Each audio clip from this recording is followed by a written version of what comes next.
So, Greg, Terry, and I have been talking about the same thing and from different angles about how the Russians and Iranians are on the same page. And it's even broader than that. The Russians, Iranians, Syrians, North Koreans, maybe the Chinese to a lesser degree, the what Anne Applebaum talks about as autocracy Inc.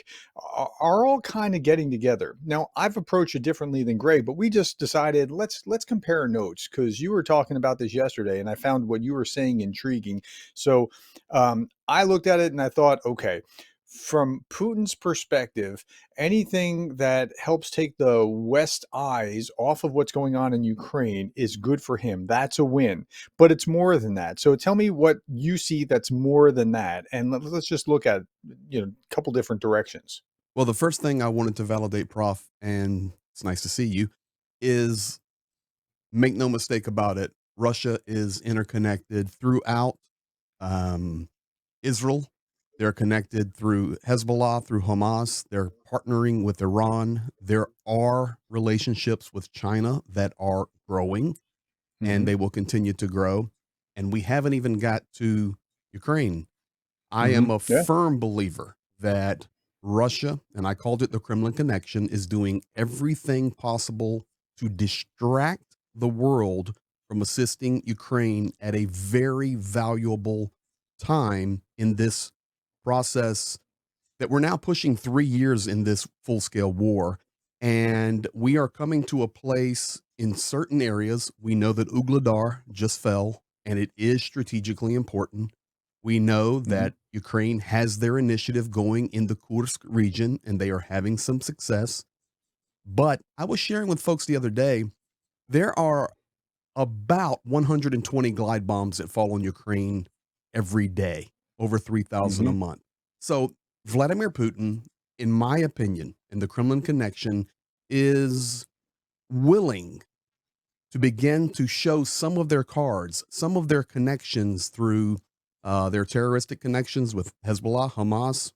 I Hmm. discussed about Africa and the Hmm. disruption down there with private military groups such as Wagner, and it is just blatantly obvious. The last graphic I showed was a man with his head in the sand. It's blatantly obvious that there is much more in play here than just the war in Ukraine and the what's looking like to be a growing regional war in Israel. And no doubt in my mind, they're connected.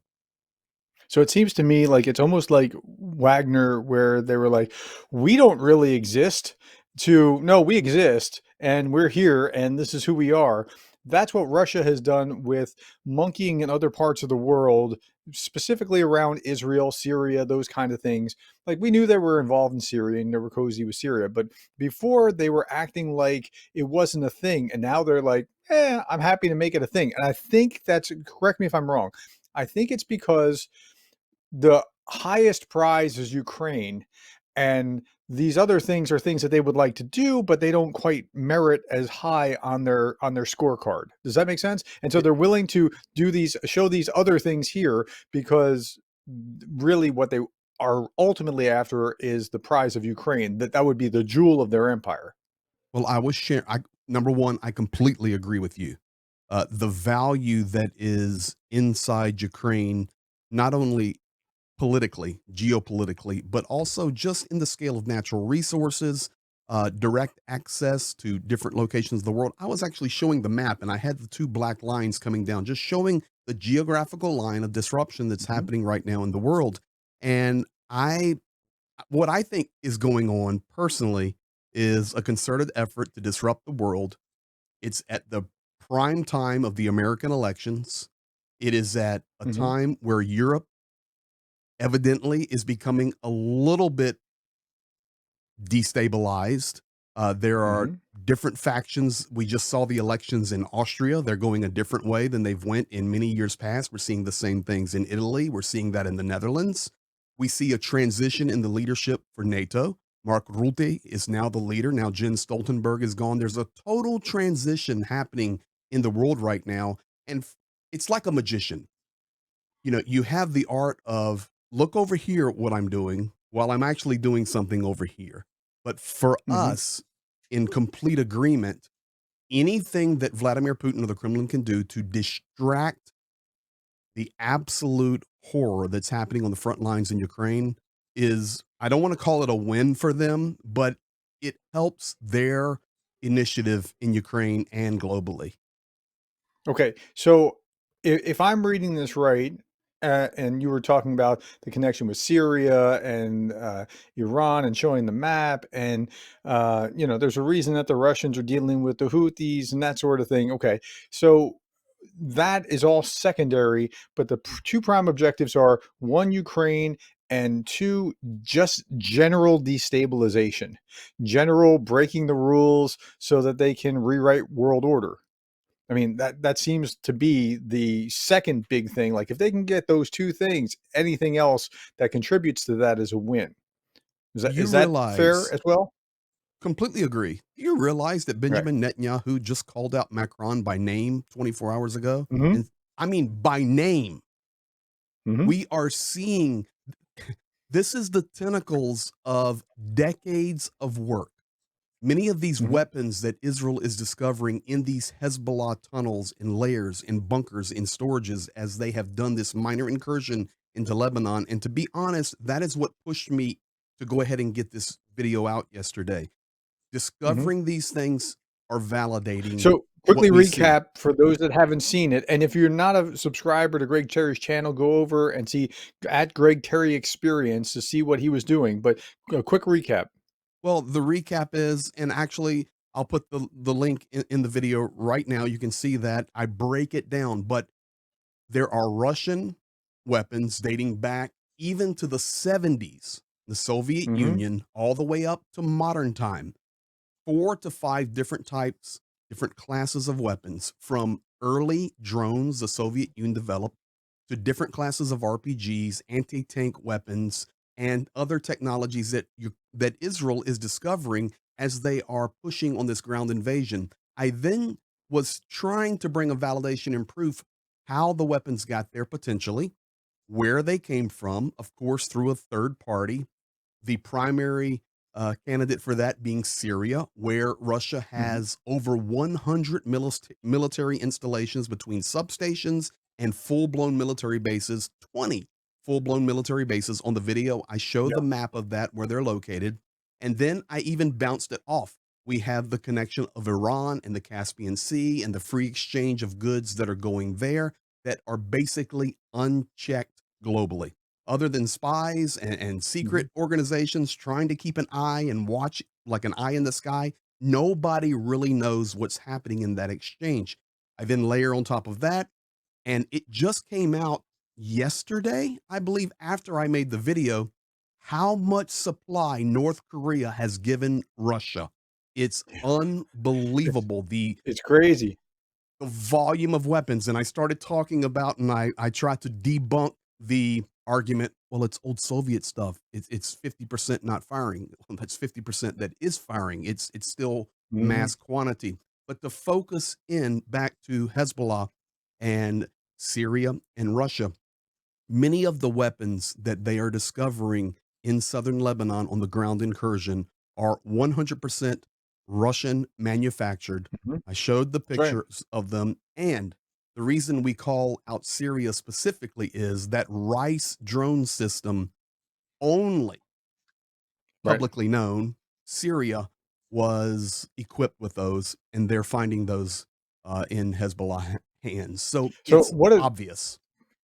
So what did the Russians get out of this, and what did the Syrians, Lebanese, Hezbollah? Let's take the second one first because that's an easier question. Hezbollah, Syria, Iran, uh, uh, whoever else hates Israel and wants to destroy Israel. What do they get out of the connection from Russia, and then what does Russia get out of their side of the bargain because they're getting something? What do you think? Well, I think they get weapons, they get prestige, they get smoke and mirrors, they get the rhetoric, they get the propaganda. Can you imagine being on the inside of a meeting between some Hezbollah leaders and some Russian military leaders? And the Russian military guys are going, listen, we will supply you.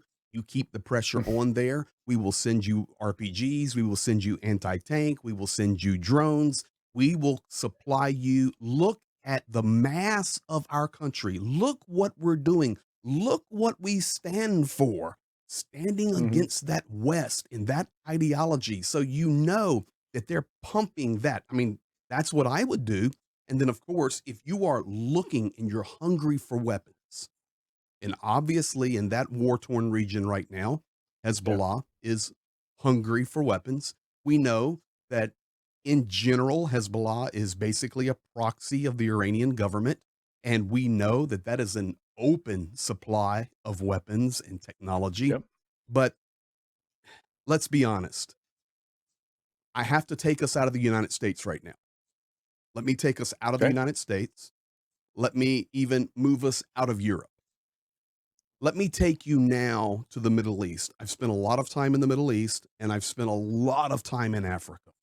A lot of Hmm. time. I've been working there very intently for 10 years now. And I can tell you that the two controlling nations, and we'll just use Africa, is Russia and And China. China. When Yep. you are inside Africa and you are talking with Africans, they do not talk about the United States. They do Yep. not talk about the European Union and NATO. They talk about, man, there are so many Chinese businessmen here. And then they say, I saw this Russian military convoy the other day. That's what they talk about. So there is a Hmm. prestige that we know is not real. We know Yeah. it's smoke and mirrors, but in that Middle East and African, that straight down that black line, straight and take that all the way down into the African continent, you have, okay, it's Russia. It's Russia. Yeah. So what does Russia get out of this? Force projection, or uh, I owe you one, or just some kind of good graces with the people's groups, or what do you think? Well, Russia, of course, is not going to gain anything that will help them in the war in Ukraine. And you know that you and I, that's our primary focus here to support Ukraine. But what Russia gets is further destabilization. We can Mm, take this, I don't want to go there, but into the American political system, especially now with a mhm, lot of the MAGA narratives that are going on that I completely stand against 100%. I am a conservative. I am a Ronald Reaganite, but a lot of these MAGA narratives, a lot of the things that Russia is getting is just a little boost in the arm. They're getting like a booster mhm, shot for some of their narratives, and it can be anti-Israel, it can be anti-Ukraine, and it can be, most importantly, anti-West. The rally right now is to break the relations between the East and the West. It was just 3 to 4 days ago where China and Russia did their joint announcement that we will be grooming our economic and our personal relations over this next year, moving into 2025. I mhm, personally believe that Russia right now is looking anywhere that they can gain some type of material advantage. mhm, And that can be not only in supply, and of course, Hezbollah can't supply them, but Iran can, North mhm, Korea can. And when Russia is just stirring the pot and they keep the world destabilized, and you hear yesterday Benjamin Netanyahu calling out Macron by name, I assume, and I would, if I was a betting man, I'd almost bet money. Vladimir Putin sitting at his desk going, ooh, I'm liking this. I'm liking mm, this. Let's break these relationships. Let's break these relationships. And I personally believe that's what they gain most. You know, if you go back to 1984 and we began to learn about the four stages of destabilization that were happening in the United yeah, States. And the first one was where they would infiltrate our nation with propaganda and mentality. And over time, it would begin to break down the narrative. We can call it the narrative that we have in the West. And time over time, I personally believe this is just another step to break down any type of cohesiveness that we're finding with the West, in the United States, the European Union, and Israel. Yeah, it's also fascinating to me that it's the West against Russia and its thinking, China and its thinking, the Arab world and its thinking, like all these guys are all coming together along this spectrum of authoritarian kind of thinking against Western democracies all simultaneously. It's a fascinating thing to watch. But there's no doubt in my mind that there is a connection between Russia, at least Iran, and perhaps Russia directly to Hezbollah, although that might be a secondary connection. And of course Syria, they love Syria. I mean, these are all connected, and we've got to recognize that that's actually what's at play, because that helps us understand the bigger picture and what's going on between the war with Russia and Ukraine. Perfectly stated, and that's where I wanted to direct my reply to you was, do you realize we're now talking about it? Just think about that for Mhm. a moment. We're now talking Yeah, that about it. even we are We're having to talking about it. pivot and talk about this. That's brilliant. Yeah. That's my point. It's smoke and mirrors. It's distraction. And do I believe the war in Israel is going to escalate? Absolutely. There's no question. If you do not think that somehow, at some point, in some time, Israel will respond to Iran for that mass missile strike a few days ago, Mhm, it's going to happen. It's going to mhm. happen. If they say it, they're going to do it, much unlike other nations who will promise things and then not do it. They will do it. But the world's Yep. looking at it. In fact, Professor Curtis, this morning I was up and I had to make a trip to Pittsburgh, Pennsylvania today. So I've been gone away from the home and the studio all day, and just got back actually a little while ago. And we were planning to do this evening. And this morning, as I was drinking a cup of coffee, I was on my iPad and I was scanning through the headlines. And when I do that, I have a pattern I go through. I go in no particular order: Fox, CNN, MSNBC, news.yahoo.com, news.google.com. I then start looking at Sky News, and Mhm, I look at Jerusalem Post. I look at BBC. I try to get a wide view of what the world is talking about on that day. mhm. And I literally, God is my witness, I'm sitting there going, I need to go live right now. I want to go live right now, title the program, read the news with me this morning. And if I had not had to go to Pittsburgh, I would have done that, because for the first time, and I'll give you guys a hint here. Out of all those websites I listed, the place where you will find typically the most information about Ukraine is actually news.yahoo.com. They cover it more than any other website. And I look at it every day, just like that, every morning. Hmm. Out of all those sites I just listed, this morning, I saw one story on Ukraine. Yeah, I mean, One. it's being crowded out, and I think there's an agenda to that, and I think that's and what Putin wants most is Ukraine, and so it's making us go, "What? What's going on over there?" And yep.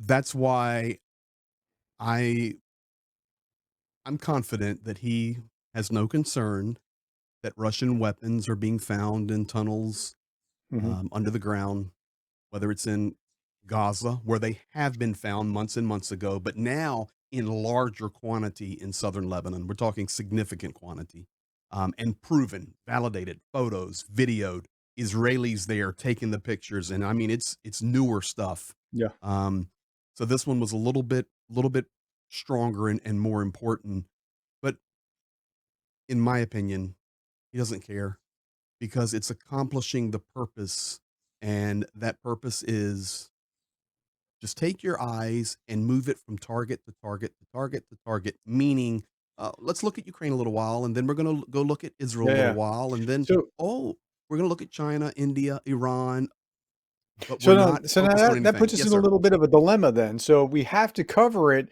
but we also have to remember to keep Ukraine in focus here as well. And I cover other events naturally just because I'm trying to look at a bigger picture and how things connect. But it really has been top heavy in the last couple of days on Israel, Lebanon. The connection between there is just, it's like glaring. But Yeah, we need to make sure we don't drop the ball on Ukraine in the process while we're trying to cover the connections. Well, I can commit to you that we will not. I know I will not, Mhm. and I know you will not, and I know our other partners and YouTubers that we partner with will not. But I would caution our viewers, um, when you begin to see us talking about different topics and you're going, hold on, why are you changing on me? I come to you to learn about Ukraine. Why are you changing on me? We're not changing on you. Yeah, When, for me personally, and I know Prof, when we begin to talk about other topics, I'm trying to do that to show you that there is a global connection. You know, for yeah, the first couple of years of this war, the rest of the world was really quiet. We were in the middle of President Joe Biden's term, years basically 1, 2, and 3, or 2 and 3 specifically. And then election season started as normal. And we have full blown focus on that. Now we know that in a month or so, we'll have the election with between Donald Trump and Kamala Harris, and we'll see what happens there. And the world's focused on that. We then see the changes that are happening in Europe, and all of these things, as they begin to take focus, Vladimir Putin, in my opinion, finds ways to accentuate those narratives by doing other things. But his purpose is, first and foremost, to take Ukraine and to take that eastern Ukraine. And in some places they're doing well, in other places they're doing not. But as we move into the third year of this war, now the election's going to get passed. We're going to get through this fall season, and the world could return to this big focus on Ukraine like we've seen for the first couple of years. And until that happens, and I believe it will, until that happens, and mainstream media gets back to their responsibility to share with the world what's going on, I hope that happens. But if it doesn't, we will share, we will teach, we will yeah, yeah. educate, we will translate, because the story will not go away. Because as you and I both know and agree, this is more than just a war in Ukraine. This is Sure. a war Yeah, there eastward. are Russian narratives coming out about the port strikes on the East Coast in the United States. I'm hearing things about or seeing Russian troll kind of stuff about the hurricane that just went through and how, the people of North Carolina just aren't getting the support because like that's being amplified. I know that's Trump was saying something, but they were amplifying that same kind of rhetoric That's as well. and that's what And I so, caution people on. That's I really caution people to make sure you understand your sources. mhm, And if you do not have a trustworthy source, you're better off not to share that story, not to mhm. share that tweet, because many times, without even knowing it, you are sharing a Russian propaganda narrative. And you say, well, I'm not doing that. I'm just sharing a little story on Twitter. My dear friends, I have been in the state capitol building with our elected senators and House of Representative members over the last 24 months, meeting on Ukrainian topics with them. And they have point blank told me and the others in our group to our face that Russian narratives are on the House floor every day. Every day they're there. They're disguised, but they're there. So we have to be careful.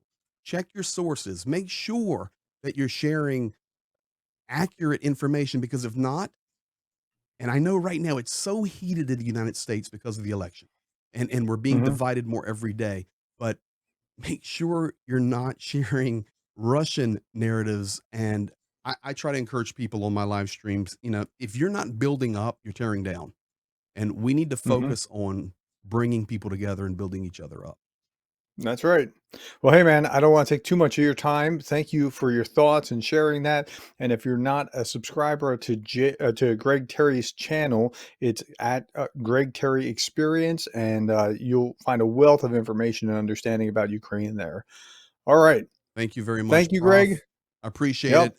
And by the way, if you're here and you haven't subscribed to Professor Gertis's channel, I highly recommend it.